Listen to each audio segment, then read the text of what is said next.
bringing Israel to the world. This is IBN News. With news of Israel, I'm Susan Michaels. Another normalization deal with Israel, this time with Sudan. The announcement came Friday in a joint statement from the United States, Israel, and Sudan, and said U.S. President Donald Trump, Prime Minister Benjamin Netanyahu, and Sudan Sovereign Council President General Abdel Fattah al-Burhan and civil leader and Sudanese Prime Minister Abdallah Hamdok spoke on the phone discussing the historic process that Sudan is undergoing for democracy and the promotion of peace in the region. The deal comes on the heels of Trump's conditional agreement last week to remove the North African nation from the list of state sponsors of terrorism if it pays compensation to American victims of terror attacks. Sudan follows the United Arab Emirates and Bahrain in establishing U.S. brokered peace deals with the Jewish state.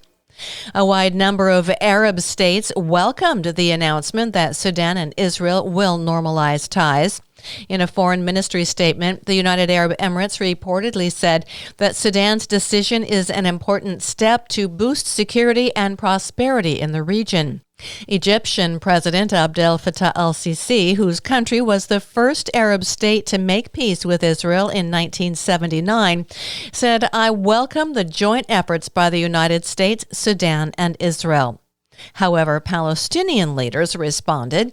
The state of Palestine expressed condemnation and rejection of the deal with the Israeli occupation country, which usurps Palestinian land.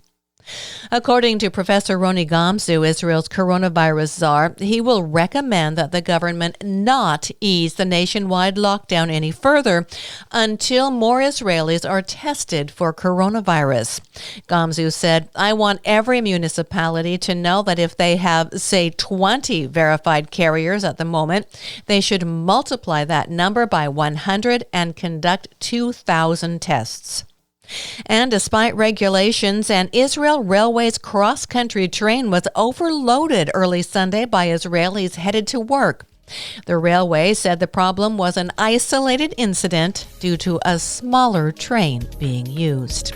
I'm Susan Michaels. IBN, Israel Broadcast Network.